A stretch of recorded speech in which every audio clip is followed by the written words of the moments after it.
L'équipe du passé. Alors, si vous nous prenez en cours, vous faites bien. Notre personne ressource dans le cadre de la rubrique santé et bien-être est le docteur Aka Félix. Et avec lui, nous allons voir les 7 étapes de la vie pour construire sa vie. Vous l'avez compris, il faut se construire. Et il y a une procédure qu'il va nous expliquer. Docteur, bonjour. Bonjour. Bien, Alors, Mariam, c'est un sujet assez grand. oui, Le temps qui nous est imparti, si on ne pourrait pas développer, on ne pourrait pas développer. On va faire le maximum, comme vous l'avez toujours si bien fait, prendre les grands contours. Lorsque nous venons tous sur la Terre, nous avons un corps qu'on peut appeler un corps spirituel. Puis nous avons un corps physique. Le corps physique, c'est celui que vous voyez, que moi je vous vois. Et puis, derrière ce corps-là, il y a un corps spirituel. Les religions en ont parlé. Mais dans ce qui m'a été donné de comprendre, on n'a pas suffisamment mis l'accent sur ces corps-là qui permettent à l'être humain d'être vraiment un être humain affable, qui recherche la paix, qui est courtois avec ses amis, qui développe la cohésion, qui développe l'harmonie autour de lui. Et dès qu'on rentre dans la période de 0 à 7 ans, oui. c'est la période où on apprend à manger, on apprend à marcher, on commence à... Les petits mots, papa, maman, toutes ces choses-là. Les premières énergies descendent sur cet enfant et ces énergies doivent grandir en même temps que le corps. Mais souvent, le corps qui grandit n'a pas suivi le corps spirituel. Le corps spirituel est resté en retrait du corps physique.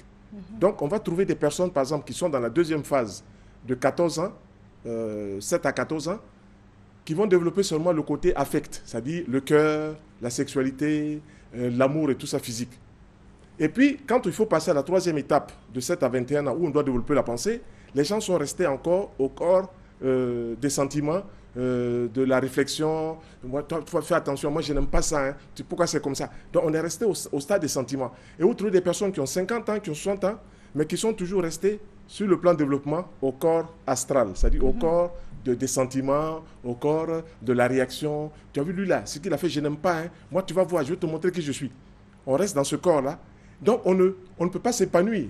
Et vous arrivez donc à la fin du cycle du développement du corps spirituel à 49 ans, mais vous n'avez pas développé ce corps-là spirituel. Donc, les choses de la vie deviennent fades. Vous vivez, c'est vrai, vous avez un poste, vous travaillez, mais vous n'êtes pas épanoui. Parce qu'il faut que ce corps-là suive le corps spirituel.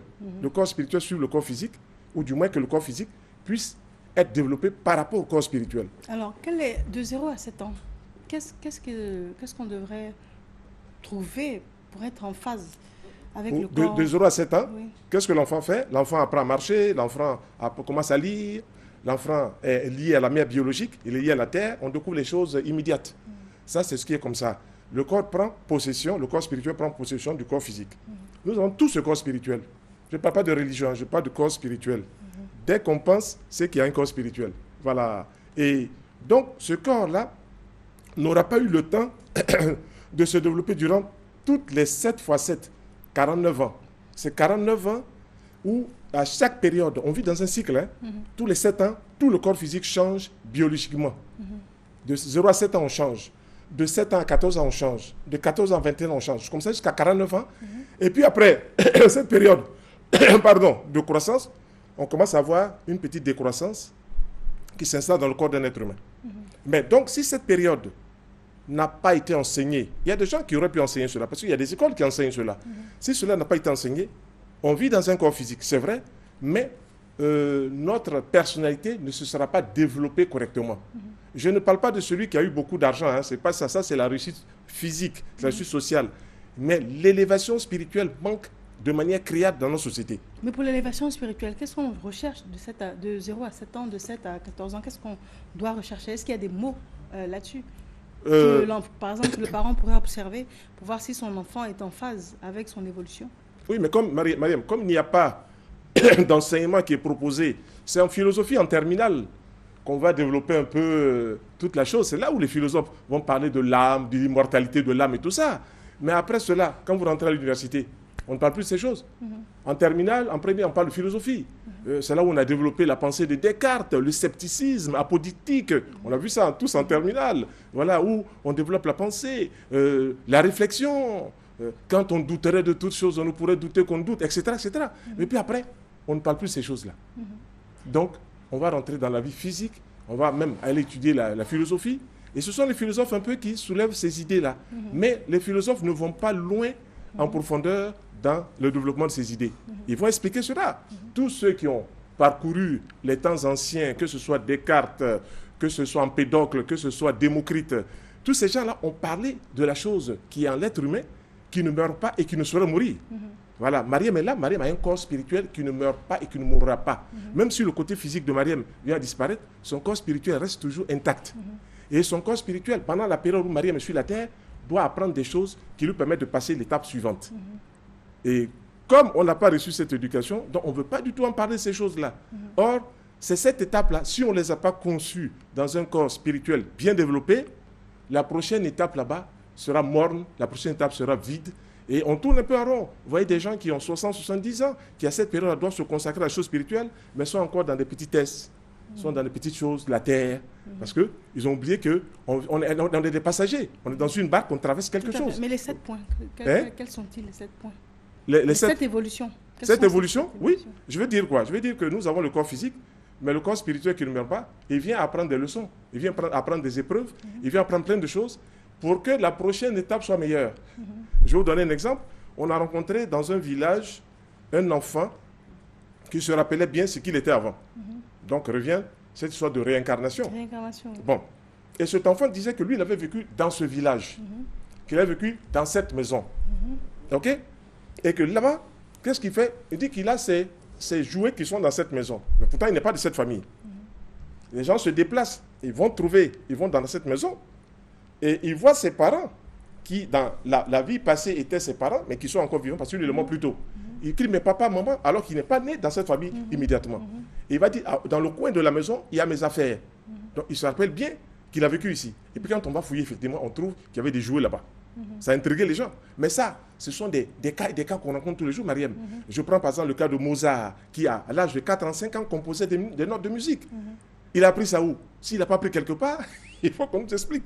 Voilà, donc son corps spirituel, Mozart, avait déjà récupéré un certain nombre d'informations dans les vies passées, et puis il arrive là... Ça n'a rien à voir avec le don?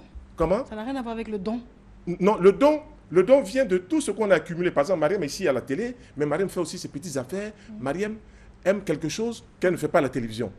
Et puis, ce don-là, c'est une sorte de réminiscence. On se rappelle des choses, et puis on vient pour continuer. Il y a des enfants qui, à 1 an, 2 ans, déjà parlent anglais, alors qu'ils ne sont pas dans une famille anglaise, etc., etc. Ce sont des dons, comme vous dites, qui sont développés. Et ce développement vient par le fait qu'on a créé les conditions pour pouvoir se rappeler de ce qui s'est passé. Mais quand on arrive dans ce monde, toutes les données sont fermées, c'est-à-dire tout le monde est physique, on vit dans le monde physique, manger, dormir, aller à l'école et tout ça, et puis le côté spirituel est complètement fermé. Et ce côté spirituel qui est fermé ne nous permet plus de rentrer dans les plans beaucoup plus supérieurs. Donc on va passer toute une vie, à glaner, on tourne là en rond. Voilà, c'est vrai. Mais vous nous dites les 7 étapes de la vie pour construire sa vie. Oui, parce que dans le cycle d'un être humain, tous les 7 ans, il y a un changement. Mariam, par exemple, tous les 7 ans change. Vous pouvez ne pas vous rendre compte, mais vous changez tous les 7 ans. Tous les 7 ans, vous changez. Il y a un cycle. Tous les 7 ans, on change. Toutes les cellules sont renouvelées. C'est comme ça que la nature... On change même physiquement. Physiquement. Et en même temps que tous les 7 ans, on change, tous les 7 ans aussi, on doit entrer dans un nouveau cycle spirituel qui nous permet, par exemple, de nous développer. De 0 à 7 ans, c'est la volonté. On découvre les choses, on est lié à la matière et tout ça. À partir de 14 ans, on rentre dans ce qu'on appelle les sentiments. Les sentiments, on commence à avoir un peu d'amour, on commence à être un peu jaloux. C'est l'affect, c'est le côté cœur, la sexualité. Et puis après, à 21 ans, on rentre dans ce qu'on appelle la pensée. La pensée, on commence à prendre conscience de tout ce qui est autour de nous, on commence à réfléchir, qu'est-ce qu'on veut faire? On commence à être moi, on devient, je suis moi, l'individualité. OK. Et puis après ça, on rentre maintenant dans le cycle de 28 ans où on doit créer la conscience, on doit créer. Mais souvent, on a jusqu'à 50 ans, on n'a même pas créé, on n'a même pas développé le côté affect. Donc, on va passer une vie sur la terre pour n'avoir rien fait de bon spirituellement parlant. Voilà. Donc, ce que je veux faire ressortir, c'est que nous avons tous... Mais vous n'avez pas fini. Vous avez dit 21, après 28 ans. Oui. 28, après, quand on parle de 28 ans à 35 ans, il y a toujours 7 ans. Oui. Les 7 ans-là, sur le plan physique, on va se développer. On peut être malade et tout ça, on va se développer. Mais le côté spirituel doit être pris en compte dès qu'on est sorti du ventre de la mère si on rentre dans une famille pour s'épanouir. Mais le problème, c'est quoi? On va rentrer dans une famille, si la famille ne soulève pas ces problèmes-là, on vit dedans. Donc, c'est comme un peu notre karma, comme disaient les hindouistes. Notre karma, c'est-à-dire on est là, on va passer beaucoup de temps à ne rien faire. C'est une étape, hein, c'est une étape qui est très importante. On va passer beaucoup de temps à rien. Alors, vous trouvez dans des familles, par exemple, il y a 10 filles, mais elles ne sont pas mariées. Parce que c'est une expérience qu'elles doivent vivre. Elles sont là dans les choses, elles ne sont pas mariées, elles tournent en rond, comme ça. Jusqu'à ce qu'elles prennent conscience, mais est-ce que le mariage est quelque chose d'important pour nous? À partir de ce moment-là, on voit maintenant une lueur qui s'installe. Donc la prise de conscience amène à prendre le chemin pour aller vers quelque chose de plus beau. Et comment on appelle ça? Hein? Comment on appelle cette étape? Cette étape, c'est la période où on est dans la période de la destinée. La destinée, oui, il faut... Ça, c'est à quel âge vous Voilà, ça, de 28-35 ans, on s'en va de 35 ans. Et puis quand on arrive à 42 ans, pendant qu'on vit physiquement, on travaille à la télévision comme Mariam, mon frère qui est là aussi, développe tout ce qui est à l'enseignement dans les écoles, dans les préscolaires et tout ça. Il faut que pendant cette période-là, l'âme s'exprime.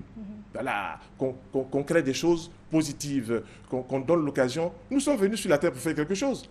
Voilà. Si on vient là pour s'asseoir, pour amasser des trésors, on a vu des gens qui sont morts parce qu'ils amassaient des trésors. Ils étaient tellement attachés à la matière que leur corps physique pleurait. Il était mort, mais le corps physique pleurait parce qu'il a laissé tout. Oui, on a vu ça tout un peu tout petit. Même l'avare de Molière aussi. Avec l'avare de Molière. Voilà, l'avare de Molière, voilà. Et tous ces grands philosophes, tous ces grands écrivains ont bien retracé toutes les étapes de la vie. Voilà. Comme par exemple, on dit le laboureur et ses enfants. En fait, ce n'est pas tellement la terre, mais c'est son intérieur qu'on doit travailler. Voilà. Et quand on travaille son intérieur, on s'ouvre aux choses, on est plus humain, on est plus attentif. Et après 42 ans, la dernière étape? La dernière étape, c'est l'étape de l'esprit. À 49 ans, on doit avoir tourné sa conscience vers la spiritualité. Spiritualité non religieuse. Mais les religions parlent de cela. Maintenant, il faut les approfondir. Si on ne les approfondit pas, on va passer beaucoup de temps sur la terre, comme je dis, à ne rien faire, entre guillemets. À ne rien faire, entre guillemets. Et après 49 ans? Comment? Qu'est-ce qui se passe après 49 ans? Après 49 ans, il y a les étapes maintenant où on rentre pour être philanthrope ici, on travaille ici, vous voyez des gens qui font des dons ici, tout ça. C'est l'âme qui veut exprimer quelque chose. L'âme qui veut exprimer quelque chose, et cette âme va l'exprimer dans un don. Vous voyez des gens qui vont offrir un espace pour que les gens viennent s'amuser. Mais est-ce que ce n'est pas simplement parce que la personne a réussi professionnellement, elle a beaucoup d'argent, et elle se retourne vers les autres pour en donner un peu? Non, il y a beaucoup de personnes qui ont beaucoup d'argent mais qui n'en donnent pas, hein, Mariam. Voilà, il y a beaucoup de personnes qui ont beaucoup d'argent qui n'en donnent pas. Ça vient de l'intérieur, c'est le souffle. C'est peut-être lié à la religion aussi, parce que dans la religion, on demande de partager. Oui, mais c'est ça, justement. Si on reçoit cette culture-là, comme je vous dis, Mariam, de 0 jusqu'à 49 ans, sur cette culture, on partage. On partage. Vous allez voir, par exemple, dans certaines églises, quand les gens vont à l'église, on leur demande, par exemple, de faire la quête. La quête, par exemple, les gens mettent la main dans la poche et puis cherchent les billets. Alors qu'ils ont peut-être 100 000 francs là, mais pour donner 10 000 francs, ils ne vont pas le donner. Parce que l'argent est très important. Ils vont à l'église, il faut qu'on les voie. Mais ils n'ont pas encore développé ce côté partage. Donc, ils vont chercher le petit jeton là-bas pour mettre dans la caisse. Bref, pour dire quoi? Que chaque fois qu'on va se trouver face à des expériences comme ça, ça montre bien que la personne n'a pas développé même un peu de son côté intérieur. Voilà, un peu de son côté intérieur. Or, il faut qu'on amène toutes les personnes à développer ce côté intérieur pour que l'humanité soit une humanité vraiment où il est bon de vivre. Voilà. En ce moment-là, dès qu'on a développé ce côté-là, il n'y a plus de conflit. Dès qu'on a développé ce côté, la paix s'installe parce que dedans, on a développé la paix. Voilà. La paix, ce n'est pas rechercher à l'extérieur. Hein. La paix dedans. D'abord. Voilà, on dit connais-toi toi-même d'abord. Ensuite, tu connaîtras l'univers et les dieux. Donc, ce sont des choses, des phrases qui ont été mises comme ça, mais qui ont un sens très profond. Donc, c'est ce que je voulais partager vous matin. Non, mais c'est parfait. Mariam, ce matin, on a beaucoup pour appris dire qu'il ne faut pas oublier ce côté-là. D'accord. Votre mot de fin et puis un téléphone, docteur? Comment? Votre mot de fin et un téléphone? Ben, le mot de fin, c'est que nous sommes tous spirituels. Je ne parle pas de religion, nous sommes tous spirituels. Et qu'à un moment dans notre vie, nous devons nous tourner vers la chose spirituelle.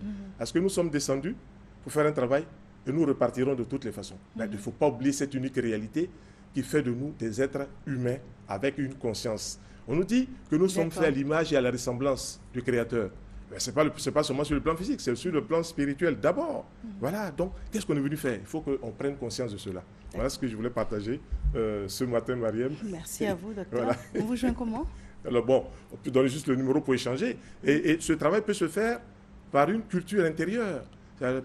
On peut utiliser des mots, des phrases et tout ça pour éveiller ses consciences. Voilà, donc ceux qui veulent nous joindre, c'est quoi? Le 07 90 09 83. Voilà ce que je voulais vraiment ce matin partager. Merci docteur, merci bien. Notre consultant suivant dans le cadre de la rubrique famille et éducation est monsieur